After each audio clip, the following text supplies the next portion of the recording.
రాష్ట్ర వ్యాప్తంగా ఐపీఎస్ అధికారుల బదిలీలో భాగంగా వరంగల్ పోలీస్ కమిషనరేట్లో కీలక మార్పు చోటు చేసుకుంది. ప్రభుత్వం వరంగల్ పోలీస్ కమిషనర్గా పనిచేస్తున్న సన్ప్రీత్ సింగ్ కు బదిలీ కల్పించి ఆయన స్థానంలో ఐపీఎస్ అధికారి ఎన్ శ్వేతను నూతన సిపిగా నియమించింది.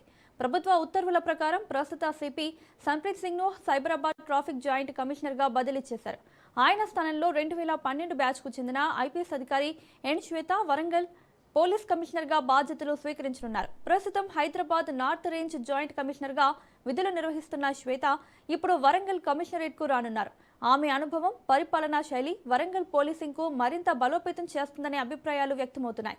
ఈ బదిలీలతో వరంగల్ కమిషనరేట్లో చట్ట వ్యవస్థ, ట్రాఫిక్ నిర్వహణ, ప్రజా భద్రతా అంశాల్లో కొత్త దిశగా చర్యలు ఉండనున్నాయా అన్నది ఆసక్తికరంగా మారింది.